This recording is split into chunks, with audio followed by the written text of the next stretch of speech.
Hello, I'm Yonit Levy of Channel 12 in Tel Aviv. And I'm Jonathan Friedland of The Guardian in London. And we are Unholy, two Jews on the news from Keshet Podcast. Jonathan, I have only one thing to say to you this week. Oh no, what is it? You are a supernova. I've been practicing this all week, my friend. All week. I think you need to go an octave deeper. Lower? I think lower. Really? You're trying to be my voice coach? From print journalism to woman from TV journalism. You're trying to be my voice coach. We should explain to anyone who hasn't seen WeCrashed that I coerced, twisted your arm that you should watch WeCrashed, then we should discuss this. So this is what we're I was going to say that if I sound a little bit croaky, it's because last night was yet another late night as I was forced, but I'm actually much enjoying binge watching WeCrashed. And we have decided that Anne Hathaway as, what is she, Rivka? Rebecca, but it turns into Rivka at some point. This is the story, of course, of the downfall of WeWork, and the center is Adam Neumann and his wife. He's the Israeli, as he calls himself, serial entrepreneur. And I will add, how should we call it, charmer and charlatan, who took down, who sort of founded the company, of course, and then took it down. And it's quite remarkable, and it's based on a podcast which of the same name, which we should. Well, this got me thinking, Yoni. I think this is where obviously we're leading here. I mean, we need an 8-part Apple TV dramatization of Unholy. I'm not sure what the play on the word would be because obviously WeWork became WeCrashed. I don't know what they do. What do you mean? We Holy. This is what we should call it could be a franchise. But obviously the casting decision's already been made, which is Anne Hathaway plays Yonit Levy. I'm not really sure that Jared Leto, or Leto, however you say it. Leto, the very handsome young lead is quite right for Jonathan Friedland for this role. I'll obviously have my agent discuss it with him. But no, it's really, I mean, it's a very engaging show. And I'm voting for Kenneth Branagh for you. I'm just saying. Okay. The listeners can vote if they want. I will happily take Kenneth Branagh. That will be fine. But I thought it surprised me how good it is and completely sort of got me from the start. And inevitably on this show, we must say, I mean, first of all, what a brilliant accent that Jared pulls off. And Israeli mannerism and pretty good Israeli accent. Usually he comes off as properly Israeli. But also the show is really, I mean, not big on, but it brings out the fact there is something essentially Israeli about him, but also about the idea of this shared workspace. The thesis of the program, he's trying to recreate his kind of kibbutz youth in the sort of Bet Yeladim, in the kind of children's house of the kibbutz. And I thought that was, anyway, obviously of interest to us, but I thought it was a decent take. And it makes sense, right? And from a narrative perspective, but I have to say, he really, and again, it's based on a true story, so some of it is probably true and some of it is drama and fiction. But you see the sort of two sides, if you have to stereotype the Israeli, right? You see the two sides. One, on the one hand, really charismatic and sort of in tune with human sensitivities and knowing how to, sell people whatever he wants to sell. On the other hand, obviously, kind of a, how shall we call it, fake it till you make it, not a man who likes to work too hard and then he kind of doesn't make it and still fakes it. So it's kind of the stereotype of the both sides of being Israeli. I think, obviously, note to the world, we are not all like this. And kind of asking myself, how much financial value does charisma actually have? It's an interesting plenty. question. I mean, billions. Probably $4.4 billion or $47 billion. You think it has a lot. But I know it's a very watchable thing. I think the Israeliness is going to engage people like us, obviously. But I think it works even on a sort of different level. I thought two things about it. One, really smart in a way to do a parable of the sort of digital startup, the digital crash, with a company that actually isn't digital. It's not a tech company. It's selling really empty space. I mean, he's just selling this idea that, a shared workspace. But that's quite clever to sort of come at the tech phenomenon, but just slightly at the side. But also, there was this moment really early on in the first episode. I'm not as deep into it as you are. I haven't seen as much, but this thing where he's addressing a whole group of students and says, you will always be trying to recreate this moment for the rest of your life. And they're all like, puzzled because, even when you're successful and you'll go on some trip to Las Vegas, what you'll really be trying to recreate is this.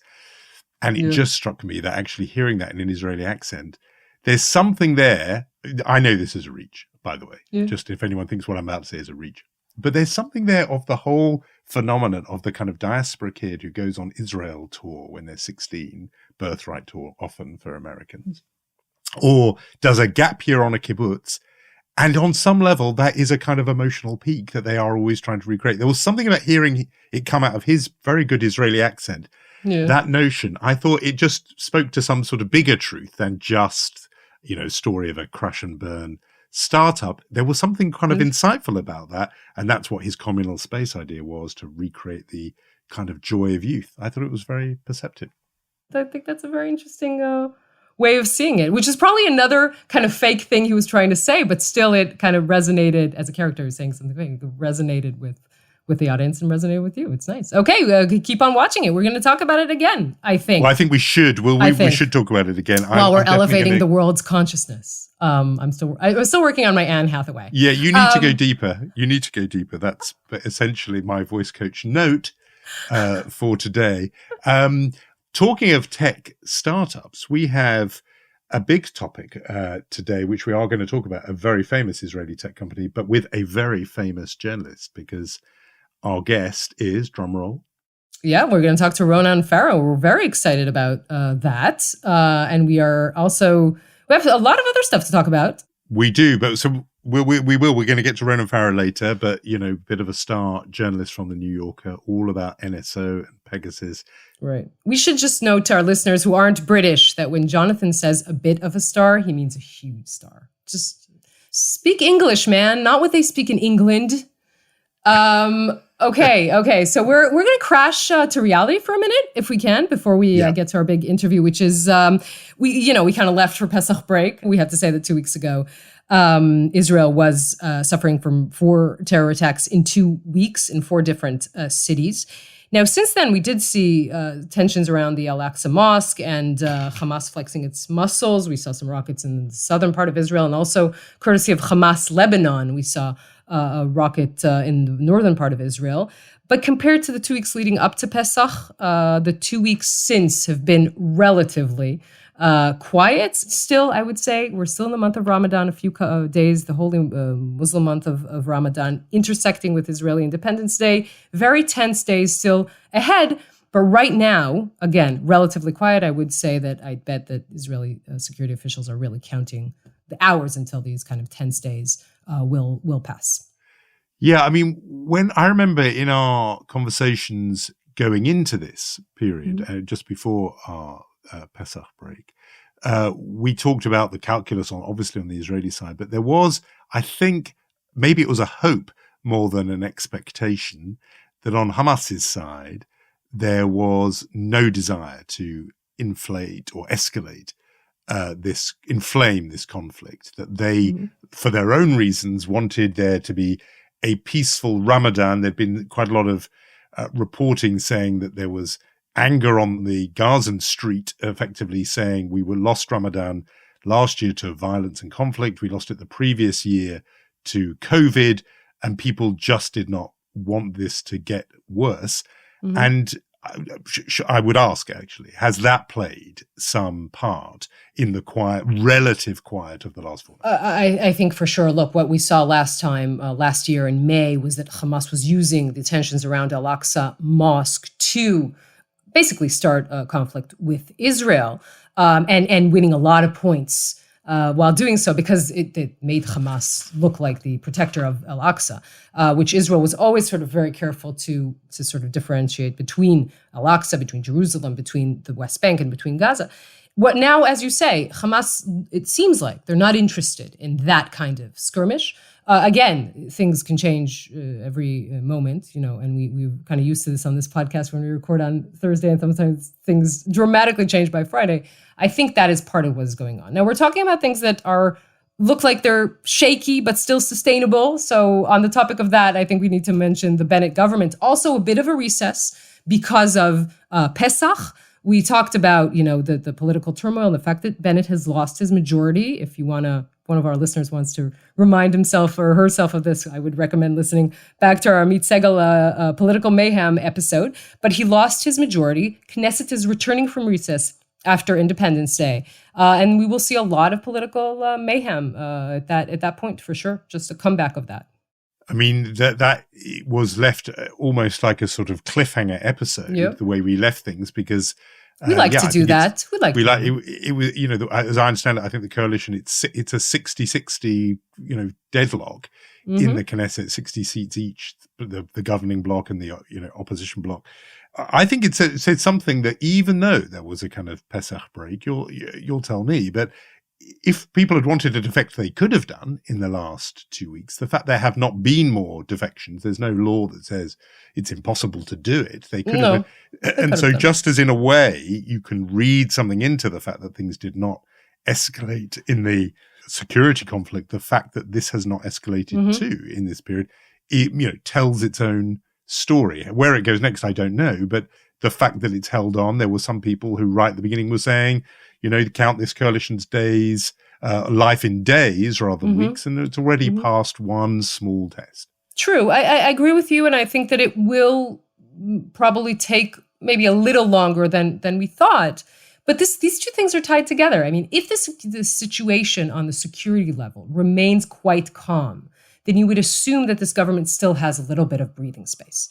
But again, this is the leader of the settler movement sitting with an Islamist party, the far right and the far left, and the center of the Israeli politics sitting all together. If this becomes a shaky and a volatile security situation, then you're going to see a very fast unraveling. I will tell you that in the meantime, Bennett did receive death threats this week. A bullet and a letter was sent to his wife's workplace. The media and the rest of the commentators were a little more busy, preoccupied, talking about the immense amount of money his family spent, taxpayer money, on takeaway a month, 12,000 shekels, Jonathan, which is about, I believe, 3,000 pounds and $4,000. So that was a whole big story here. It's a lot of money. I don't know, maybe they were eating at WeWork. But anyway, they kind of went back and said that they will pay for this amidst this. I mean, just on that, by the way, on that. To me, that is so baffling when politicians make a mistake like that, because does he not know that one of the things that people remember long after many of the policy and other decisions have been forgotten, that the thing that's stuck in the public mind about Bibi and Sarah Netanyahu were those bills for ice cream, for catering. So see, even you remember that. Yeah, those things cut through. And so why is there not a kind of impulse, a reflex that just says, well, you know, before you dial Deliveroo, you know, Uber Eats, remember what happened to the last guy. Don't do that. And I just never understand that with politicians. Not that they make mistakes, everybody makes mistakes, but that they make this same mistake that was publicly advertised to them as being a huge error. It's a very good question. By the way, his first line of defense was saying Netanyahu spent much more, which is factually correct, but doesn't explain why you spent 12,000 shekels a month, right? I mean, it's just, it doesn't cut it as an argument anymore. And I think the reason is, in Bennett's case, he has so much to deal with, right? This is a prime minister that kind of had to hit the ground running, didn't have enough of a legitimacy, public legitimacy, still doesn't, has so much to deal with. It kind of didn't register for him. There's a whole big story about his family still living in Ra'anana. Well, he has to move to Jerusalem. You know, it's a big deal. He was kind of an accidental prime minister. So this whole thing got shot out of a gun. Yeah, he didn't deal with his takeaway, accounts. Who spends so much money on takeaway? I mean, that's a lot. Why don't you cook? It's just it's a big deal. And it was a big story in this country this past week. I know, I can completely understand why. And it does give a little insight into a family's domestic arrangements. You know, your question about why don't you cook? Then obviously the pressure goes on both him, but also his partner. Why doesn't you get into all kinds of stuff. These stories are always a nightmare, I think. I was going to say that in our break, I think perhaps it's true to say the world's attention was not on the politics of Israel, but instead the internal politics of France, which had not one but two rounds of voting while we were off the air, as it were. We were braced, I think it's fair to say, we can tell listeners, that I think if the election result had gone another way, we may have come right back. Yep, we had that plan B. We had plan B to bring an unholy to you if that unholy outcome had happened. But Emmanuel Macron obviously won both rounds. I mean, I think the reason why we would have come back, obviously, is Marine Le Pen would have been seen, despite all her attempts to airbrush and sort of Photoshop her image to improve it, is just still seen as, basically a sort of far-right leader with dodgy history on Jews. And a lot of that is judgments about her father, Jean-Marie Le Pen, who was really overt in some of his anti-Jewish remarks. With her, it's partly, baggage, but I think there was just real nervousness around the world in general, particularly in Europe, because she's essentially a Frexiteer.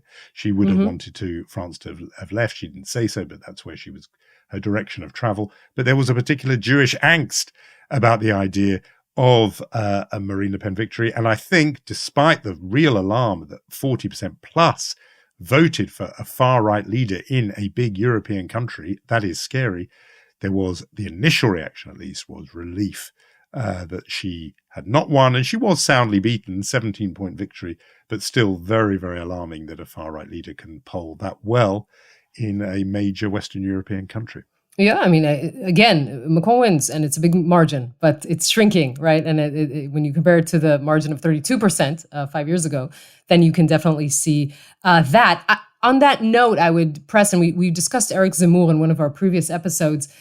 Very interesting, if I could bring you the results of what the Israeli French voters voted, because I think it's an interesting sort of angle into this story. So these are expat French people living in Israel. who have the right to vote, and they voted in this election. So it's really interesting. This is the first round, right? Zemmour, Le Pen, you still have Zemmour in the game. Tel Aviv, right? Polling station. You have 30% for Emmanuel Macron, 55% for Eric Zemmour, and 3% for Marine Le Pen. Now, we have to pause on that for a minute. I'm going to tell you the results of the second round, which make it even more interesting, because then you just have Macron and Le Pen, and the answer and the results in the Tel Aviv polling booth is 85% for Macron, almost 86, by the way, and 14% for Le Pen.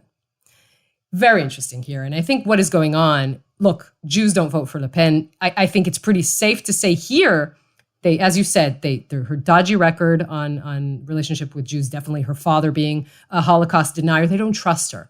Zemmour, on the other hand, being an Islamophobe, right, an anti-immigrants, does speak to some of these people, definitely after Bataclan, definitely after Charlie Hebdo and Toulouse, but he's Jewish. And somehow I think they kind of trust him more. And the minute he's out of the picture, they'll do everything to block Marine Le Pen. That is the way that I read these results.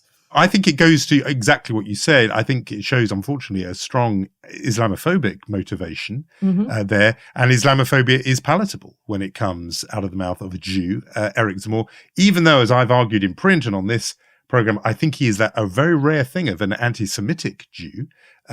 His remarks, hideous remarks about Muslims, but pretty terrible things he said about Jews over the years. But yet he somehow kosherized anti-Muslim feeling enough that Jews felt able to vote for it. And yet when the choice of Marine Le Pen, obviously they ran a mile, not because they thought she was just a general bigot or somehow, an unpalatably right-wing, because Zemmour was even more right-wing than her, or unpalatably pro-Putin. Kind of made her look, I don't want to say made her look like Hillary Clinton, but he made her look a little more moderate than she really is. Well, but also she wasn't against us. She's not against Jews, they thought. I would doubt that a lot myself, but they thought that, and therefore they were ready to vote for her. It's a quite dispiriting set of results, I have to say, about what what people are ready to take if they themselves don't feel threatened. It is also, incidentally, an example of a phenomenon. I think we've talked about this on the podcast before, but of diasporas being more royal than the king, more nationalist than the populations at home. The fact that they were ready to vote for the ultra-right candidate in such big numbers in that first round, in a way that there are, Russians in Australia who are more madly pro-Putin and, for invading Ukraine than Russians in Russia. This struck me as an example of this sort of extreme diaspora.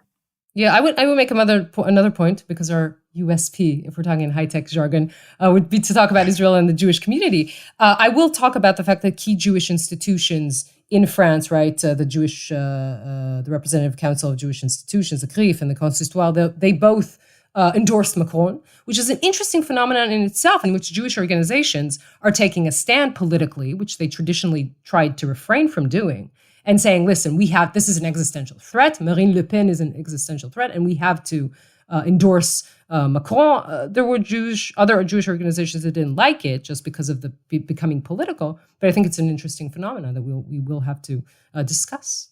Yes, eventually. We will. But as we said, some relief that we didn't have to break our vacation. That's the minor point. But the more important thing is that would have been, I think, absolutely desperately alarming to people all around the world. So, we managed to dodge that at least. We should get to our guest, Yes. who is, you're going to say something about him, but the phenomenon that we want to talk about, which we have talked about on this podcast before, is NSO, the NSO Group, Israeli tech company, specializing in a cyber weapon known as Pegasus, which is an amazing bit of kit, which essentially enables the user or the holder of this weapon to crack open the telephones of the phones of those they target, and to the extent where they can just go through. If it was my phone, they'd be able to go through all my photographs, all my messages, contacts, but also even at a distance, activate the camera and microphone to enable it to be a surveillance device in real time. It's an incredible piece of kit that is wanted by governments all over the world.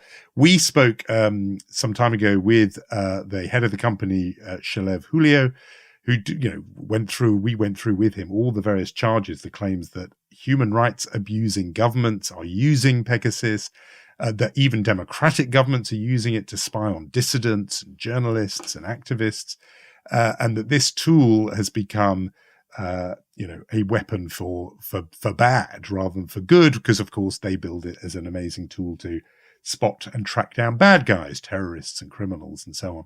But instead, has it been deployed against the good guys? And that was the charge sheet with Shalev Julio. But we have now a conversation with the journalist who I think has really written an extraordinary piece in the New Yorker all about it. Ronan Farrow is the dictionary definition of wunderkind. He is an investigative reporter and contributing writer to The New Yorker. His reporting on the Harvey Weinstein case won him a Pulitzer Prize for public service. He's the author of Catch and Kill and War on Peace. He's also a lawyer, a graduate of Yale Law School, recently completed his PhD in political science at Oxford University, also served as a State Department official in the Hillary Clinton years, and once on Israeli television confessed that he likes a good gefilte fish. We will also discuss that. Ronan, thank you very much for talking to us today. Thank you for having me.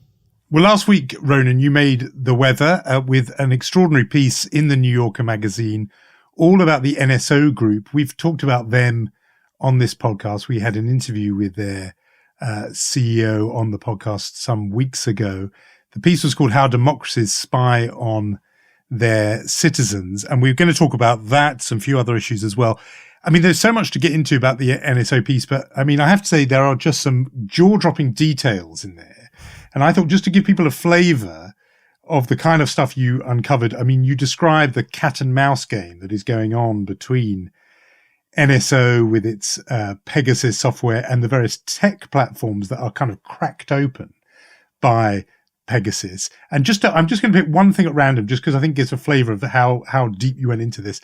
Just tell us what Rickrolling is and how it fits into this story. I love that we got to do a dry New Yorker style parenthetical about, which parties had confirmed and which parties had denied recalling Rickrolling one another. A Rickroll is, for the uninitiated, the mercifully uninitiated, a practice of sending a Rick Astley song from, I guess, the late 80s, early 90s. What year is that song? 80s. 88? 80s, yeah. As a form of trolling someone, like a link they think will be some other substantive thing becomes this iconic song. And it's sort of deeply enmeshed in nerd culture. And one of the claims from some WhatsApp engineers and executives that were involved in the hacking case that you talked about was that at a certain point in the process, they began receiving malicious data packets that they speculated may have been designed to sort of monitor whether the WhatsApp folks were onto the interlopers into their system. And in one of them was a Rickroll, was a YouTube link to that song.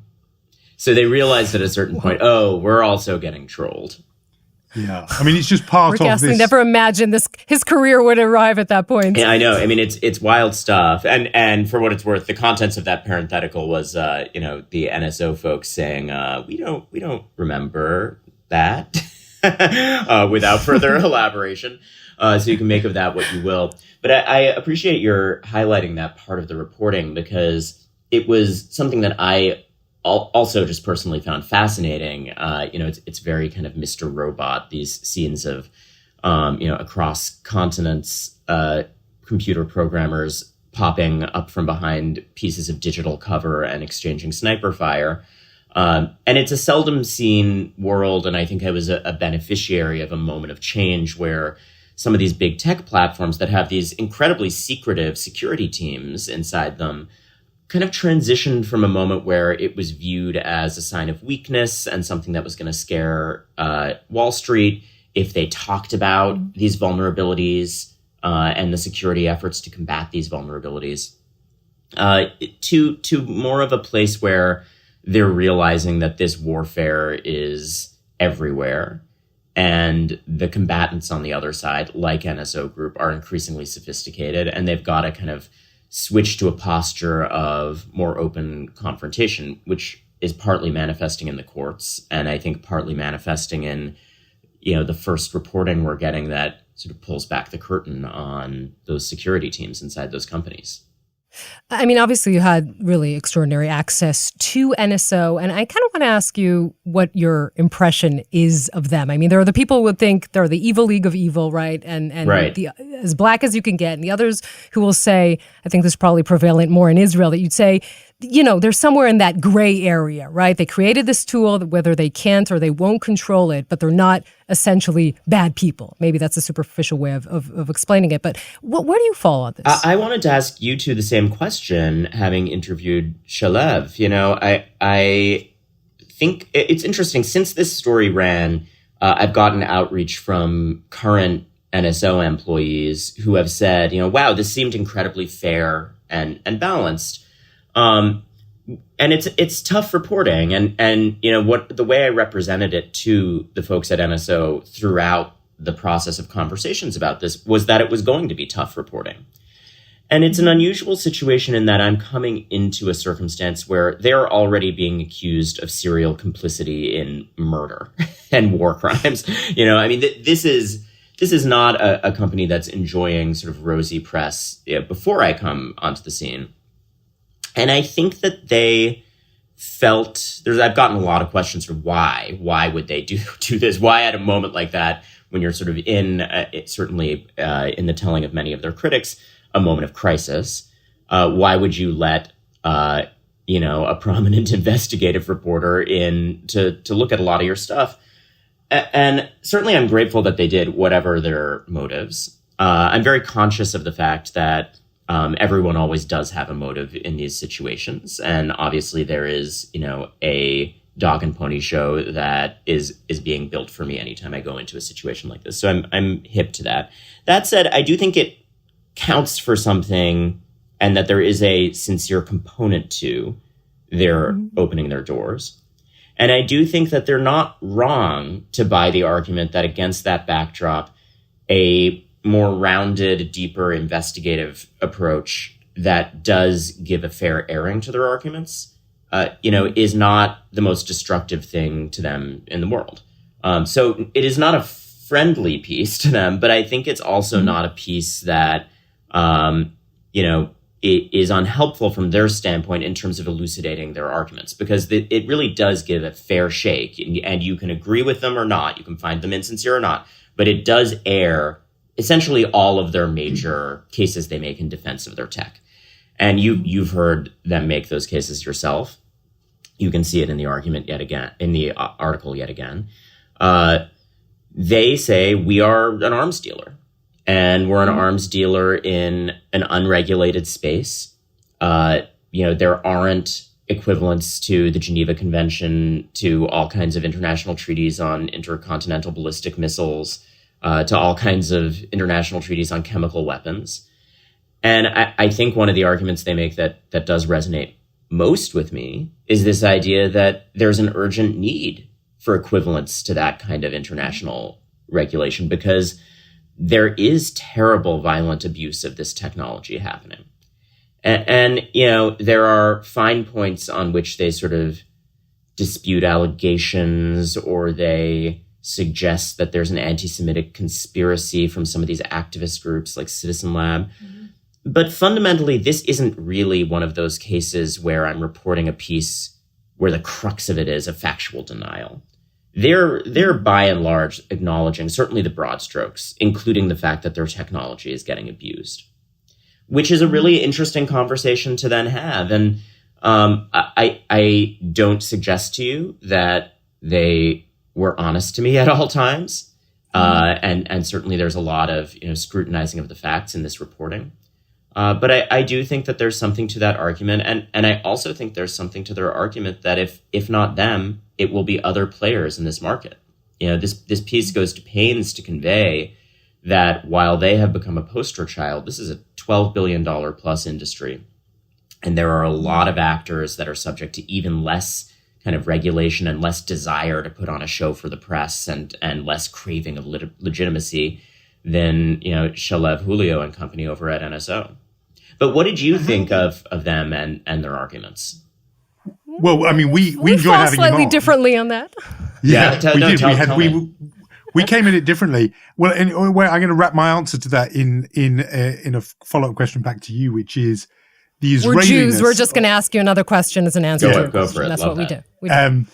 But just the fact that this is an Israeli company. I mean, how central to the story do you think that is in terms of the degree of attention it gets, but also how it came about? Is it an accident that a company that developed this extraordinary weapon came out of Israel?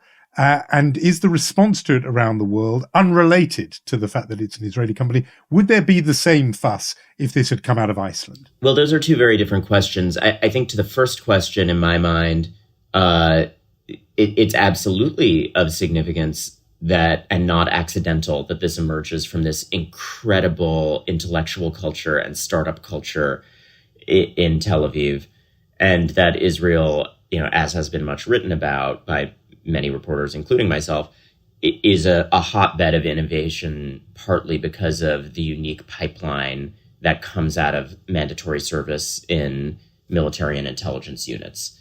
The fact that these private surveillance companies can recruit so readily from, 8,200 veterans, people who have a skill set. This is the specialist military unit, intelligence, the right? intelligence unit that's sort of very sought after in terms of personnel for this kind of a job.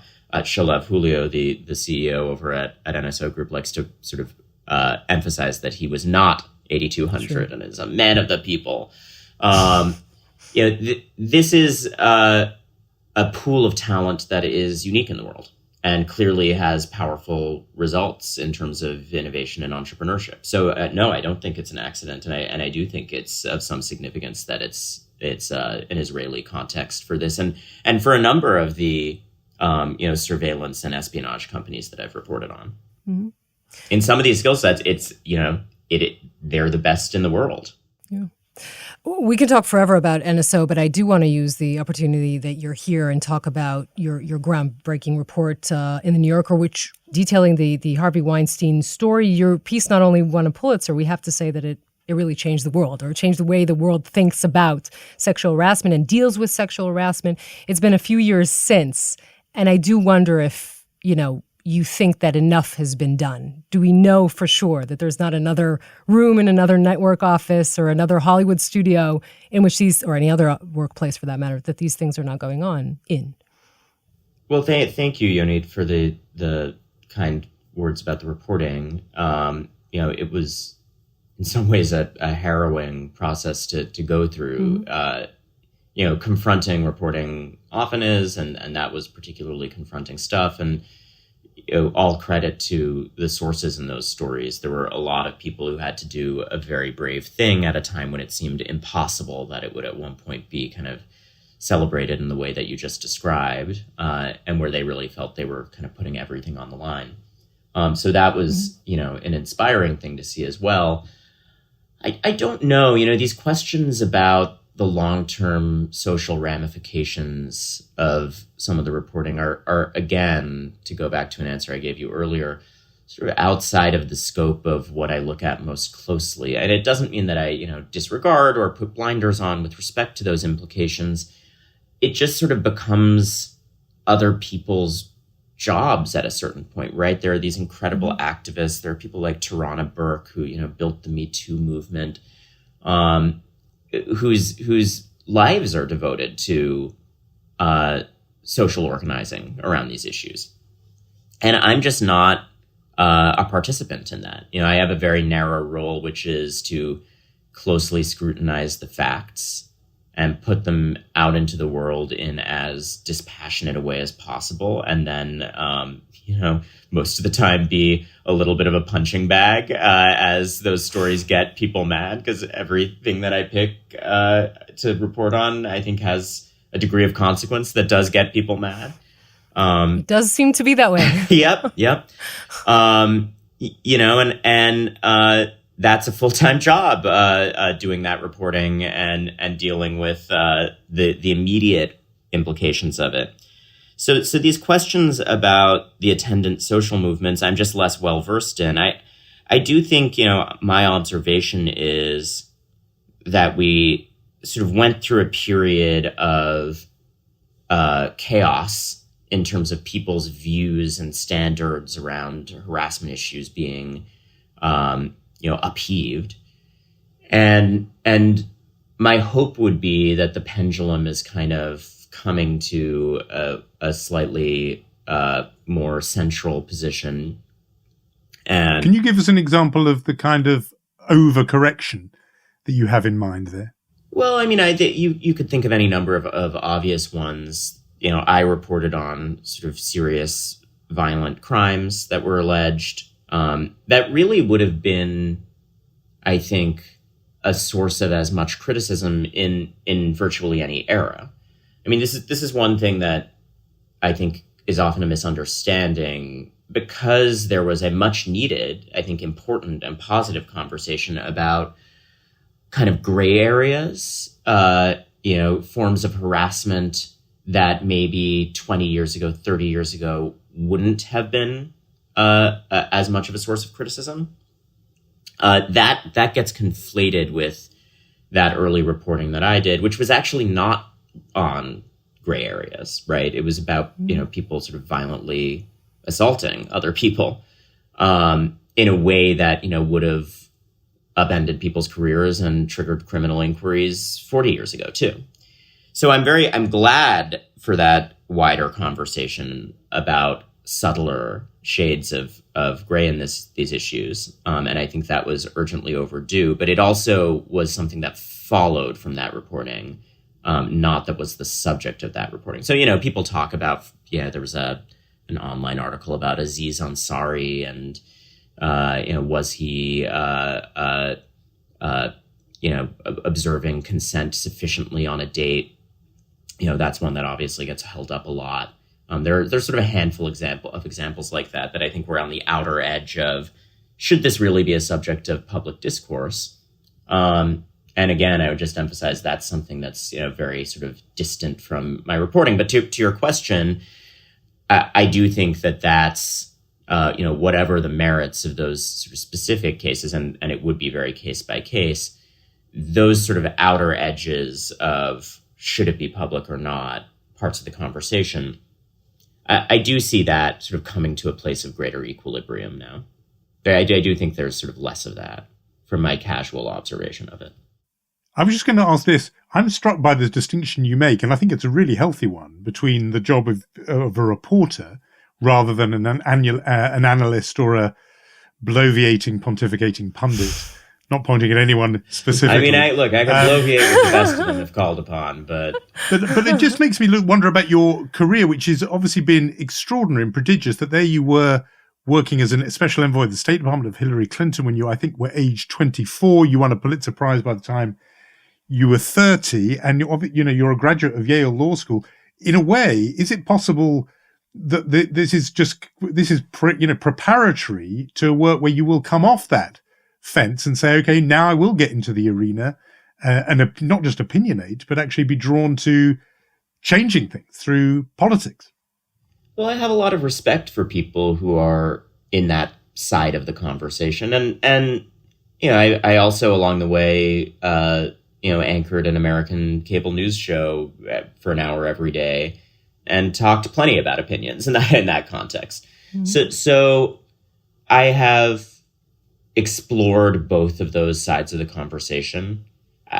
I just think that when I'm doing incredibly high stakes clinical investigative reporting, I don't need it to be inflected with opinion. And of course, every reporter has a worldview. And I think, what I care about and the human rights issues that I champion, that comes across in the topics I select. But part of what I hope also gives me currency when I go to a company like NSO and say, hey, if you talk to me, it's not going to be a gotcha. Like, you might not like the results, but it's going to be fair. I think I can really stand by that. So to achieve that, I think you want as little noise around it as possible. And so, it probably makes me a less juicy interview when I'm talking about these pieces. So that would be no to politics then. I'm just trying to tie back to what politics. Ever? I mean, gosh, really I wish the American political system were sort of more inviting to people who don't have a desire to run the gauntlet of special interests politics and fundraising. God bless the good and the few who go into politics and manage to kind of stay clean ethically. But I think American politics specifically are in a very dark place in terms of that. And it just seems like it would be incredibly challenging to kind of keep your soul intact. I don't know, maybe that's too cynical of you. There's maybe some angry politicians it's a real who angry listen to this interview.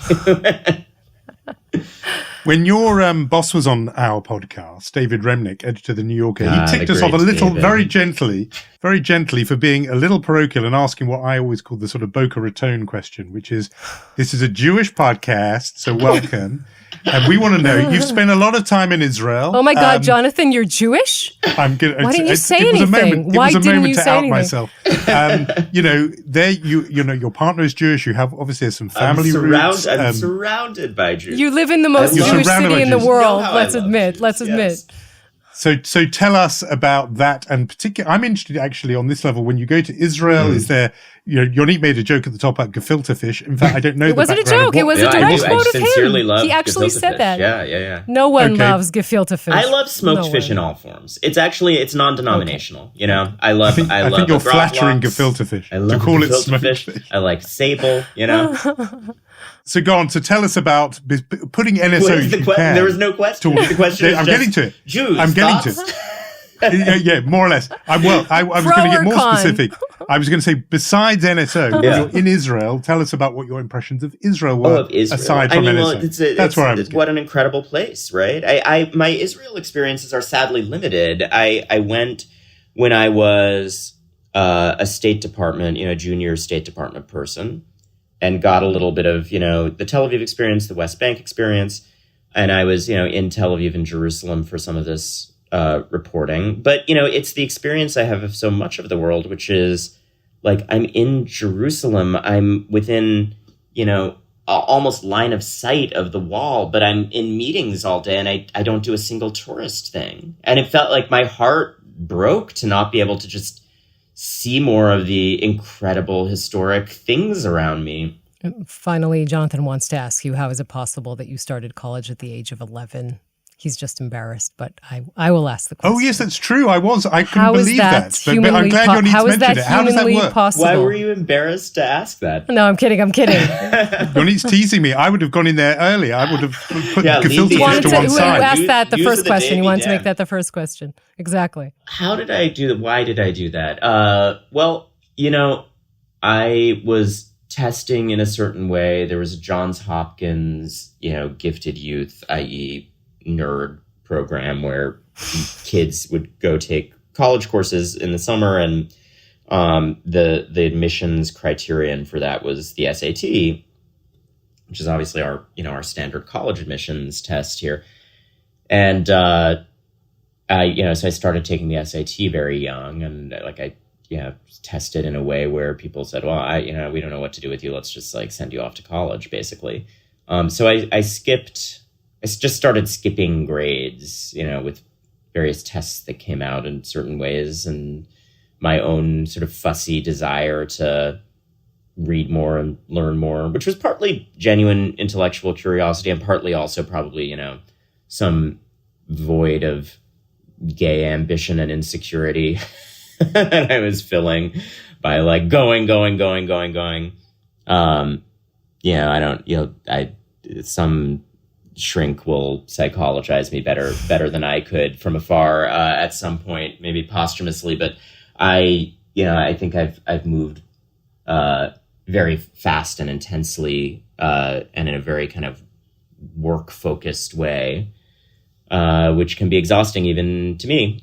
So the academic piece of that was sort of part of that I needed to, go and absorb as much knowledge as possible. And that's not just the child prodigy thing. It's living a life that's very relentlessly work focused. I've missed a lot of important weddings. I feel bad about that. Well, people coming on the podcast to feel bad tends to be our specialist subject. Now that we feel we've achieved something. It's our thing. Invite me to weddings, fam. I think that's where we're landing in all of this. Exactly. I'm embarrassed that Ronan got to the heart of our method when he went, Jews, thoughts. There was no question. It was we should change the title of the. We should change the title. It's totally true. You saw me. I felt very seen. You threw in just the word gefilte fish with also almost no context. I thought it would serve as a question, but you're right. No, I appreciated the question. I do see. If the question is, do you love Jews? It's accurate. I do. I have surrounded myself with Jewish culture in the most wonderfully Jewish city in the world, and sometimes I am fortunate enough to go to the other very Jewish city for reporting, and I hope I get to see the beaches more next time. We hope so too. Ronan Farrow, thank you so much for talking to us. It was such a great conversation. Thank you so much. Thank you. It was a real pleasure.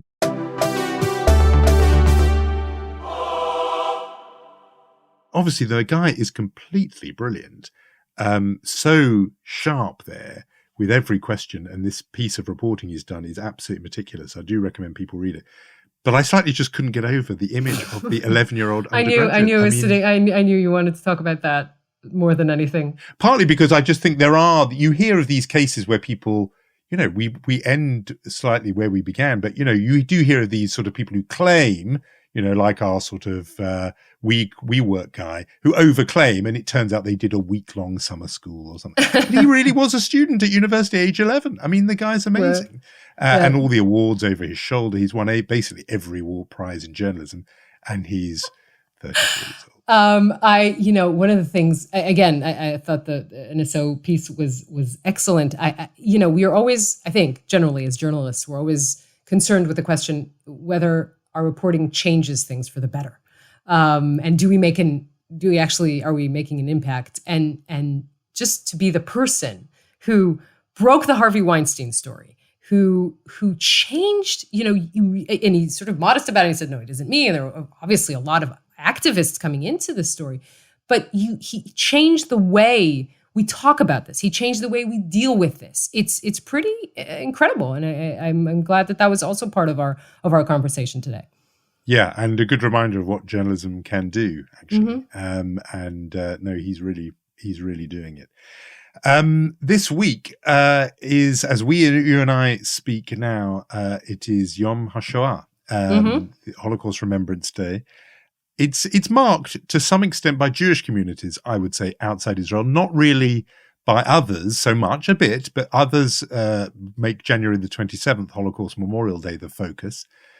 It is a slight quirk having 2 days in the calendar. A little part of me wonders how long it's sustainable. I worry always about sort of confusing the wider world by saying it was only 3 months ago, but here we are, we're doing it again, lighting a candle and so on. But I know it's a massive deal in Israel. Yes, of course. Well, this is the first, we're in a week of very, let's say on the secular Israeli calendar, the holiest of days, if I can say this. It's Holocaust Memorial Day, Yom HaShoah, which officially Israel decided upon in 1951. And it decided to have Yom HaZikaron, which is the Memorial Day for fallen soldiers, a week after and right after that, Independence Day. So these are really the most important days on the Israeli calendar. International Holocaust Day is a decision by the UN a few years ago, Israel's initiative as well. But again, it's a different kind of viewpoint. And we talked about this a little bit when we talked about, or a lot when we talked about International Holocaust Day. That is for the world. And this is for us. That is what I feel is the difference. This is a day in which Israel lowers its head and lowers its flags and deals with this. It's also the day of the March of the Living in Auschwitz. It's always a difficult day, although my mother always used to say to me that we don't need to remember, right? We have Auschwitz living with us every day. It's something that I picked up yesterday. I know that it's a figure that we know, but just to think about it, that the eve of the Second World War, 1939, there were 16.6 million Jews in the world. And today there are 15.5 million. And just to think about that it never, it's very clear that we haven't recovered even by that number. It's something to think about. And somehow I feel like as the years pass by, I'm less sad and more angry. I don't know if that makes any sense, but I somehow, the more I read, the more I know, the more I learn, I understand less and I am angry more. These are my feelings today. So maybe that will help us to escape to literature a little bit. What do you think? One of us wrote a book. Yes, I did. And I have. One thing I always remember you saying to us that in a way in Israel, every day is Holocaust Memorial Day. And I think that's powerful. You don't need a specific day in the calendar. It's there all the time. The second thing is about what you said about anger, because in a way that does connect to my book. So I've been feeling more intensely the Holocaust Memorial Day in January and this one now, because I have spent the last nearly 3 years, coming on for 3 years, immersed in this subject even more than usual. Because as you say, I've been working on a book. I know we're going to talk about it when it comes out. It comes out in June. It's called The Escape Artist. And it tells the story of Rudolf Werber, who aged 19, along with Fred Wetzler, escaped from Auschwitz and was the first Jew. And between them, they were 2 of only 4 Jews ever to break out of Auschwitz. And the significance of it, besides being an absolutely jaw-dropping adventure story, how they did that, which is an amazing thing in itself, they did it because they wanted to warn the world. And they wanted to warn specifically Jews and the Jews of Hungary, who they believed were going to be next and were indeed next, and who did not know what fate awaited them. Rudy Werber's whole belief was, once people know, they will not get on those trains. And the key crime against them before they were killed, as far as he was concerned, was keeping them in the dark, robbing them of that knowledge. If they had the knowledge, they would, if not, mount armed resistance, they would somehow just cause chaos, refuse to get on the train. The key to the whole operation, his view, was their ignorance and the Nazi deception that kept that ignorance in place. So the story completely has fascinated me because it touches on all kinds of themes about what we believe and what we don't believe. In this post-truth era, Rudy Werber understood as a teenager that the difference between truth and lies was the difference between life and death. And that to me is a massively important lesson for us now. But it just means there's an extra punch. Last thing, he was angry. He was less sad than angry. He was the angry survivor. It's one reason why we don't fully know that much about him, because he wouldn't play the game of being the sort of gentle, forgiving Holocaust survivor on TV. And he was an angry man, angry with all those who had not told the truth about what was happening. I think the book is remarkable.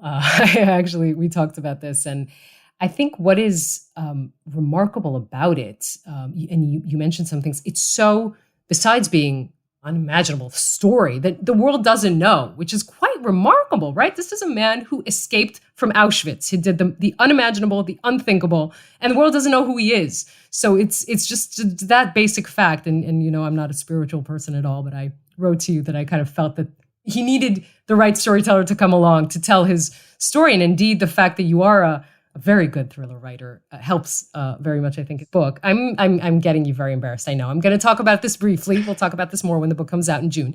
But the other thing is just how relevant it is, because you think of, you know, and you talked about this a little bit, right? The difference between believing and accepting, right? Maybe believing and really believing that something is happening. It really is what Rudy encounters. And I remember, again, growing up, that my mother used to say to me, if we had television sets in every house, Auschwitz would, in World War II, Auschwitz would never happen. And the sad tragedy is we have a television in the palm of our hands. All of us do. And Bucha is happening. And Mariupol is happening. So there's something else. There's something between believing and accepting. And that is where I think we're still stuck today. That is how relevant this book really is. And, you know, it's a remarkable historical account that kind of reminded me of somehow the Garden of Beasts. But, you know, I just think that every person with a conscience and a heart should read this book. But again, I made you quite embarrassed, so I'm not. Well, embarrassed, but also grateful, Yoni. That is very kind. And no, I mean, I'm really touched by that. I hope people do find what you found in the story.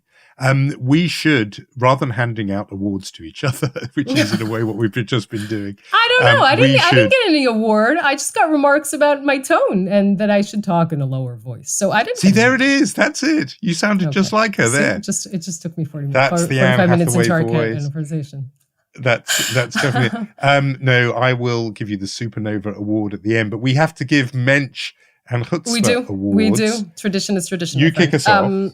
I will, because it has something to do with our topic of discussion thus far. I want to give the Chutzpah Award to evangelical pastor Mike Evans. Now, he calls himself the world's largest evangelical leader, and he put out a press release saying that he will be leading this year's delegation of the March of the Living. We just discussed this, the march in Auschwitz.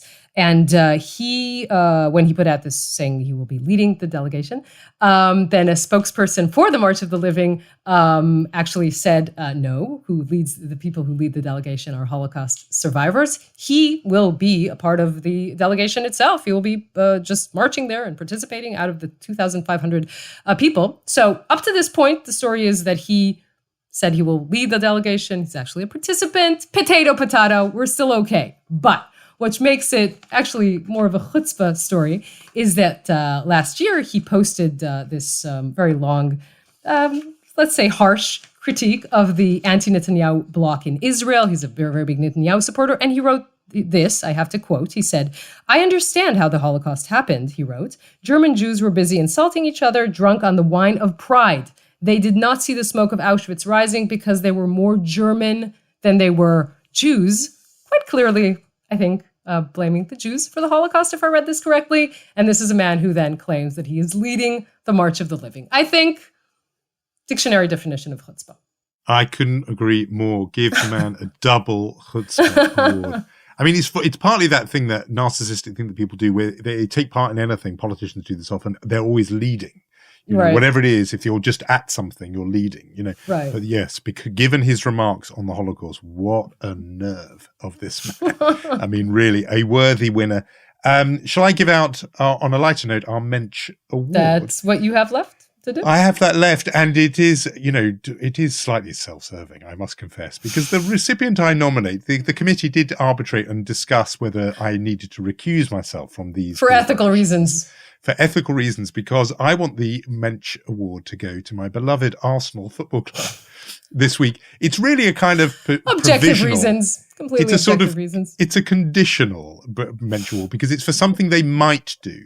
It's not something they've already done. There is talk. It's quite a stretch, John. It is a reach, this one, but there is talk that Arsenal might sign the striker Gabriel Jesus, or Jesus, as it's actually spelled. There is also speculation, and has been, that Arsenal might sign the ace player Tammy Abraham. He was in Arsenal sites recently. And Arsenal already have as a midfielder Mohamed El Neni of Egypt. And one wise observer spotted that if all this comes to pass, Arsenal could field an 11 that includes Mohammed, Abraham, and Jesus. And therefore, for its work for interfaith coexistence, if Arsenal pulls this off and has the three great figures of monotheism in its starting lineup, I think Arsenal Football Club will deserve a Mensch Award. So I'm putting down a marker. It's contingent, Arsenal. I hope you're aware of this. You need to sign all, or make sure you have all three on the books, and then the Mensch Award for this week is yours. Right. So they have Abraham, Muhammad, and Jesus on the same team. Big deal. God did it first. Just saying. So what? Buddha as a goalie? How are they going to do? How are they going to continue from there? Buddha would be good in goal, wouldn't he? I think so. I think so. Just being calm. You can get a ball past him. The funny thing is, you're still going to need Karim Benzema to sign him to get something done. I'm sorry. I'm kidding. You had a good week this week. I'm not going to, trash it. Whatever. Yes. Okay. We did. Good. So a conditional Mensch nominee is what we're doing this week. It's experimental. It is. If you feel already, not conditionally, that you enjoy Unholy, do rate us and give us a review. Every time you write a review, for example, on the Apple podcast thing, it enables Unholy to rise up and become yet more visible to potential listeners. So that would be a great help. Right. Unholy or We Holy. We might change our name. So we'll just say our thank yous this week to Rom Atik, Omer Primat, and Irad Eshel for original music, and Jonathan. There's no escaping this. You will see me next week. See you then, Yonit.